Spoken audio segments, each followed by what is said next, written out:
Bom dia! Seja bem-vinda a mais uma live Terapia pela Palavra. Vamos falar hoje do que é negociável e inegociável. Você tem isso claro para você? Vamos pensar sobre isso?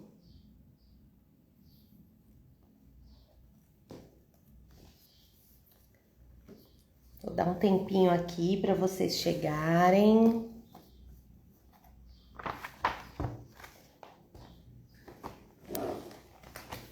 Bom dia, Fabrício, seja bem-vindo.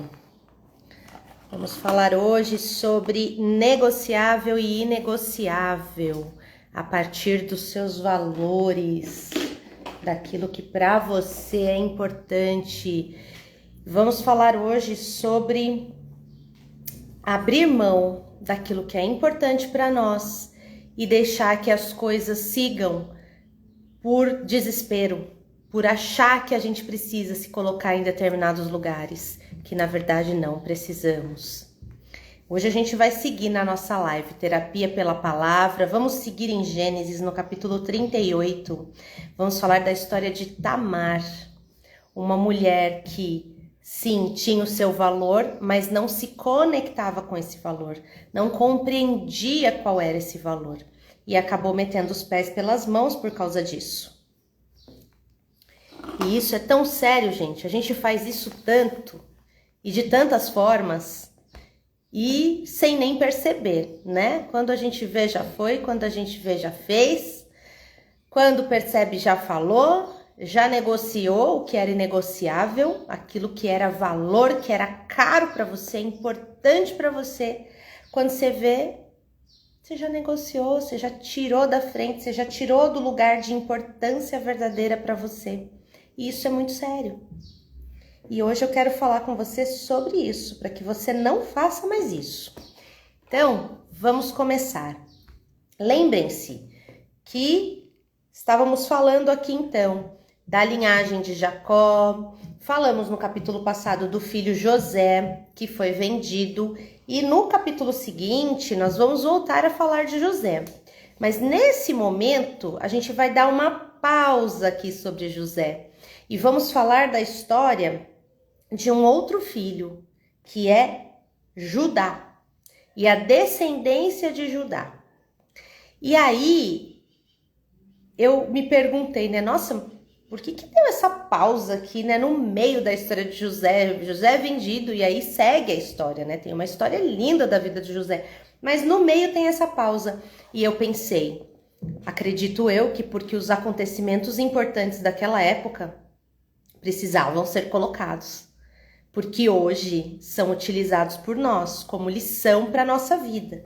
E esse acontecimento aqui em especial fala para nós sobre o jeitinho que a gente costuma dar nas coisas, sobre o quanto a gente se vende, a gente se prostitui por nada, a troco de banana, porque quando a gente fala de prostituição, que é o que nós vamos falar nesse capítulo 38, quando a gente fala de prostituição, vem para nossa mente a prostituição propriamente dita, né? A mulher que vende o seu corpo, que faz sexo em troca de dinheiro, ou em troca de algum outro benefício, né? Mas aqui no caso, a gente fala da prostituição de Tamar, a gente fala do motivo dessa prostituição, só que eu quero ir mais longe com você. Eu quero ir com você para aquele lugar onde você começa a negociar aquilo que seria inegociável para você, mas você começa já a fazer aquela barganha, a olhar para os seus valores e pensar, ai, mas não é tão importante assim, deixa para lá e tal. Não vou me apegar a isso, ai, será que eu tô sendo exigente demais? E aí aquilo que era negociável, que era inegociável para você, passa a se tornar negociável. E você vai abrindo mão, e você vai se curvando, e você vai se curvando, se curvando. Quando você percebe, você já tá lá, muito longe, você já tá num lugar que você não consegue se recuperar. Bem-vindo, Carlos, bom dia! Homens em peso aqui hoje, hein? Então, o que acontece? Nesse capítulo 38, a gente vai falar então de Judá. Judá, um dos filhos de Jacó, ele se separou dos irmãos e se associou a um homem adulão chamado Ira. E ali, com esse homem, ele conheceu a filha e se casou com a filha. E com essa filha de Adulão, essa filha de Ira... Desculpe, tô me confundindo aqui, tá, gente? Ele conheceu um homem, Adulão, chamado Ira. E ali ele conheceu a filha de um cananeu chamado Suá, que era ali da região e amigo de Ira. Então, a filha de Suá... Gente, a mulher naquela época, ela era tão diminuída que até os nomes delas raramente eram citados. Era sempre a filha de não sei quem, a filha de não sei quem.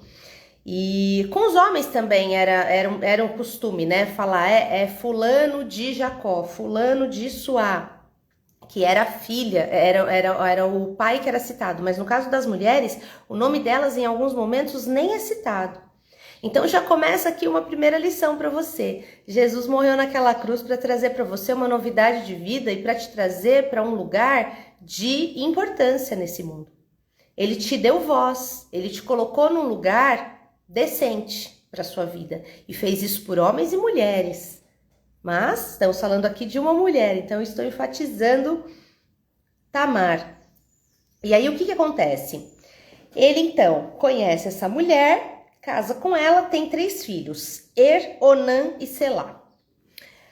Os filhos crescem, ele já então arruma uma esposa para o filho Só que esse filho, a palavra fala que ele não era um cara legal, que ele fazia coisas que não eram bacanas. E aí ele acabou morrendo por consequência das coisas que ele fazia.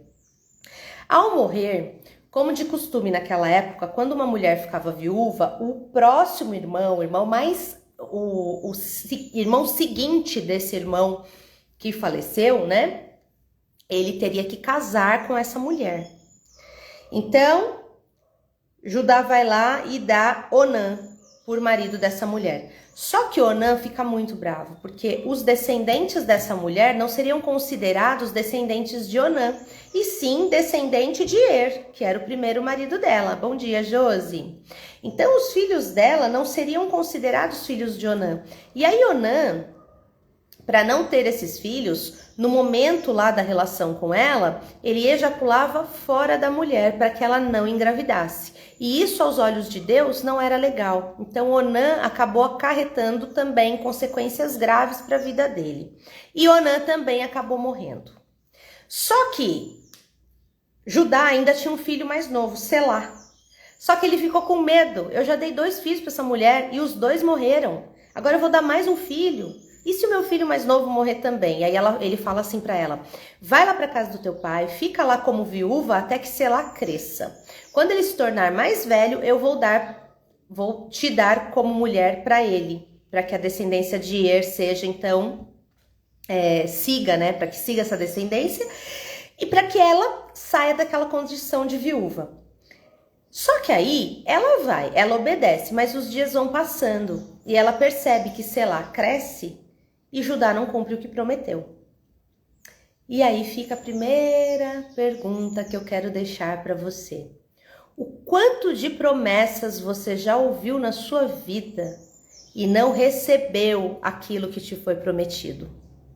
O quanto de, eu vou mudar, mas agora vai ser diferente. Mas você é isso, você é aquilo. Não, agora eu sou um outro homem, vai ser tudo diferente e a gente vai fazer diferente e eu vou te tratar de forma diferente, vou te tratar com o respeito e amor que você merece. Quanto você já recebeu de promessas a esse respeito? Não só de relacionamento amoroso, como também de relacionamentos familiares, de amigos, de relacionamentos profissionais, qualquer tipo de relacionamento interpessoal. Promessas não cumpridas te colocam num lugar de menos-valia, como se a promessa não tivesse sido cumprida porque você não merece. E eu quero deixar essa informação para você. A promessa não foi cumprida porque a pessoa que te prometeu não tinha caráter para cumpri-la. Não honrou a palavra que deu a você.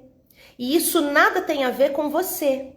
Isso não diz sobre quem você é, isso diz sobre quem essa pessoa é.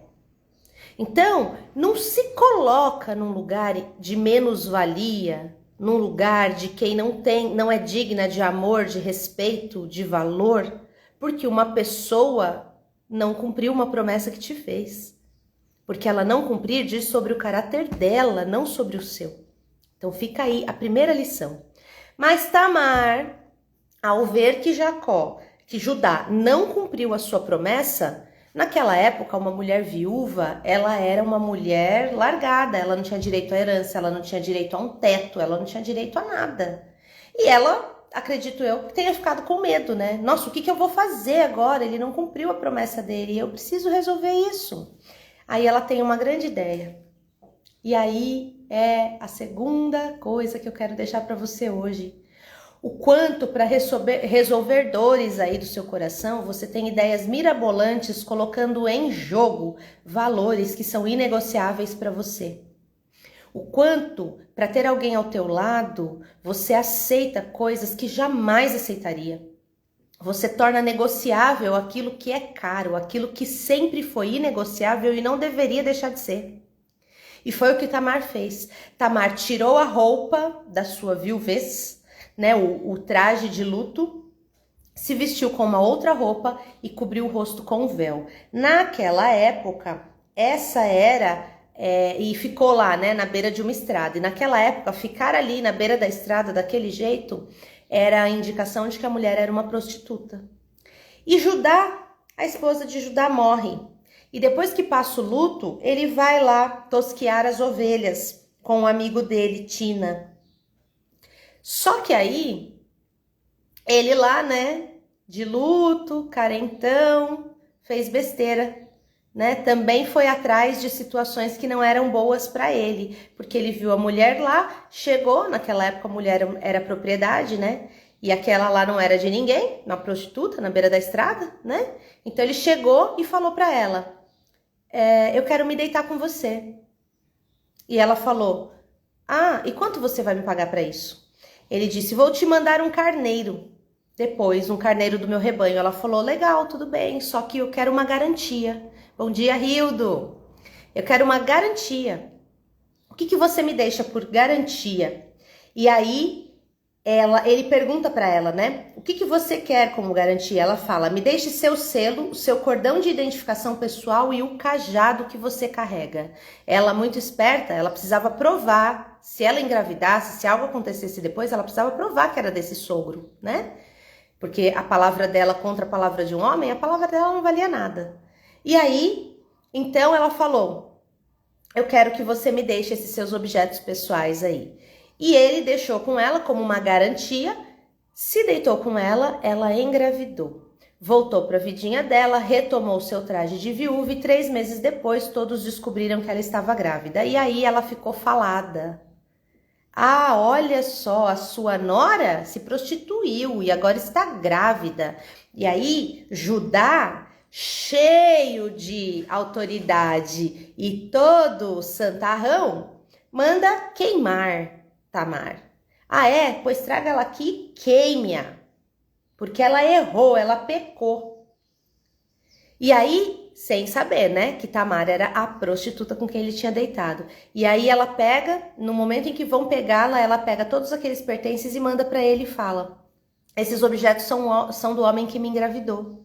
Será que você sabe quem é esse homem? E ali ele cai em si. E aqui eu quero deixar mais uma observação para você. Não importa o que fizeram com você, não importa se o outro está fazendo, consciente ou não do que está fazendo. Quem tem que se proteger é você.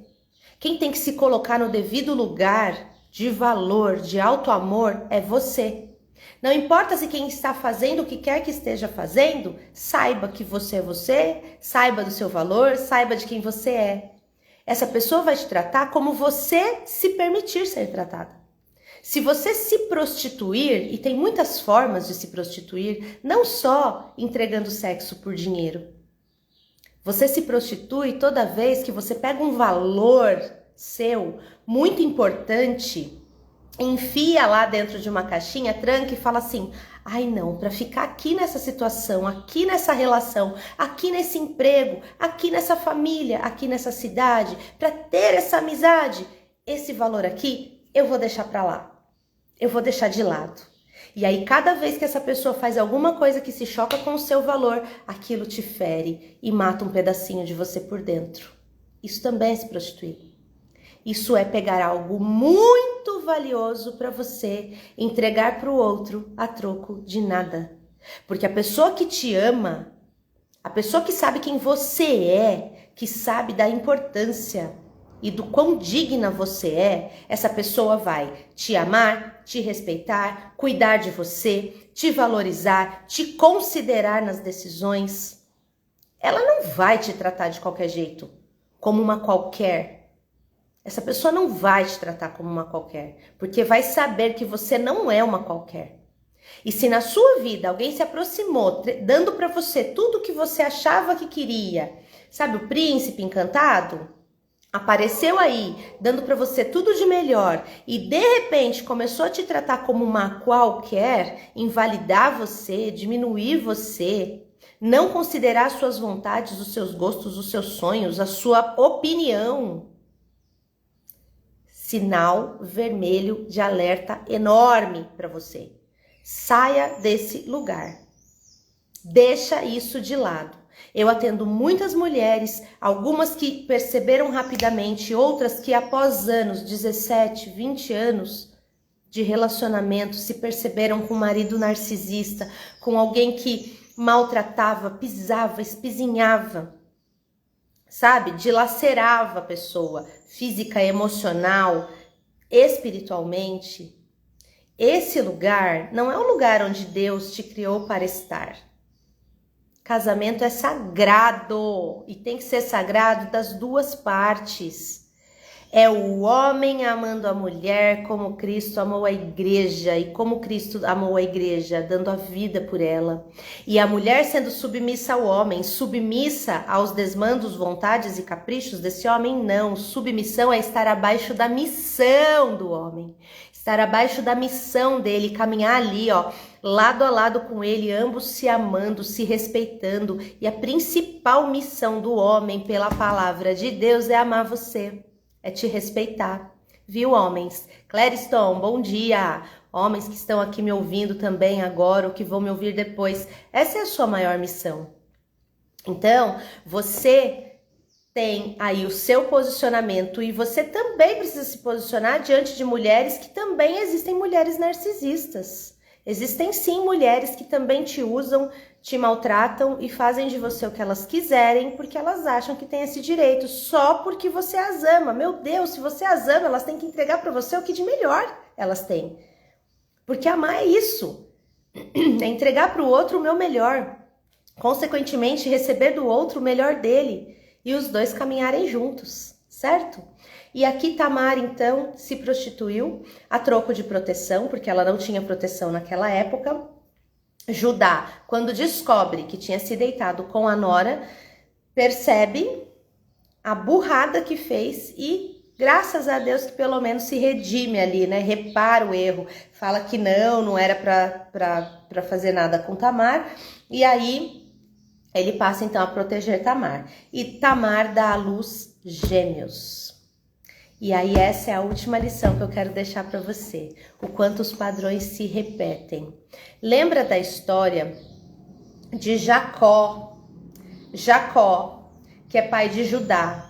E, portanto, avô dos filhos de Tamar. E não só avô, pai dos filhos de Tamar. Porque se deitou com a nora sem saber que era nora, né? Então, assim, é avô pela cultura, porque os filhos de Tamar são descendentes do primeiro marido, que era filho de Judá.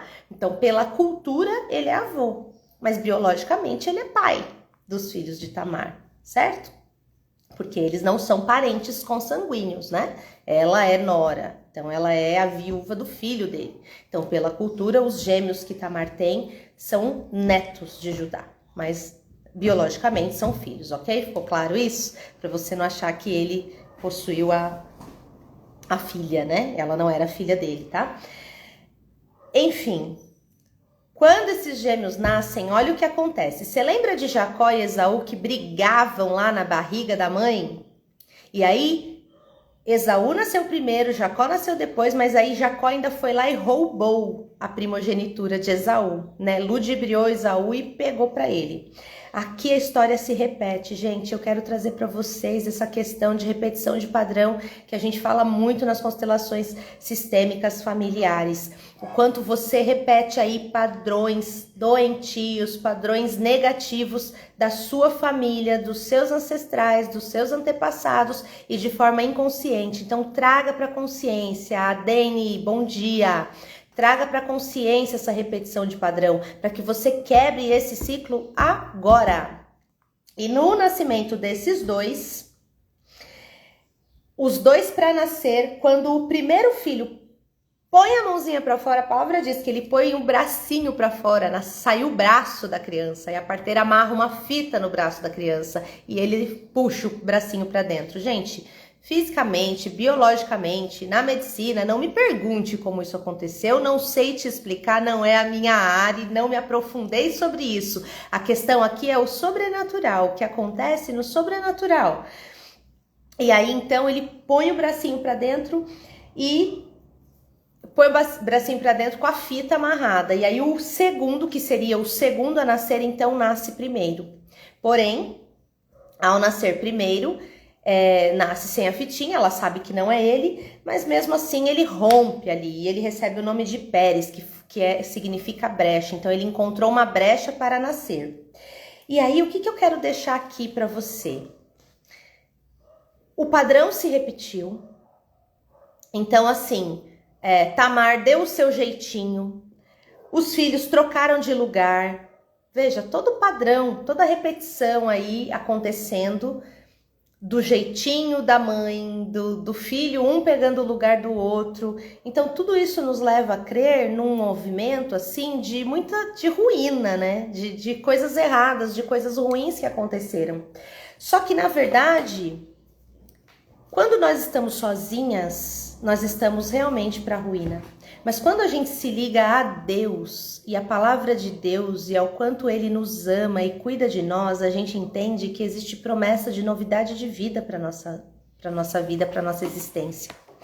E Tamar, ela tinha tudo para ser uma mulher qualquer, porque ela se comportou como uma prostituta e naquela época isso era inadmissível. A mulher perdia sua honra assim de forma absolutamente, porque ela entregava aquilo que era totalmente inegociável para as mulheres de bem, para as mulheres decentes, né? E ela fez isso. E aí você pensa, nossa, ela teve um destino ruim, né? Mas Deus, quando Ele vem e nos coloca no lugar de honra, a partir do momento em que a gente se arrepende daquilo que a gente fez, então a partir do momento que você está vivendo essa situação, mas você entende que escolheu errado se curvar, escolheu errado negociar aquilo que era inegociável para você, escolheu errado estar nesse lugar. Então você pode olhar para a sua vida, recalcular essa rota e fazer escolhas melhores, fazer escolhas conscientes, trabalhando aí dentro de você tudo que estava no seu inconsciente, no inconsciente individual, no inconsciente coletivo, pensando aí na sua família, repetição de padrão. Você pode agora se posicionar e quebrar ciclos doentios, ciclos que não te levam aí para a realização e seguir sim para a realização, seguir para o novo de Deus. Assim foi com Tamar. Tamar fez toda essa bagunça, mas ainda assim, quando ela se conscientizou, Deus teve misericórdia dela e colocou ela num lugar de honra. Tanto que de Pérez, da linhagem de Pérez, a gente traça a genealogia até Jesus. Então, pensa que essa mulher que era considerada nada, aparece na Bíblia Sagrada como uma mulher da linhagem de Jesus, do Salvador, do Filho de Deus encarnado. Você tem noção da importância dessa mulher?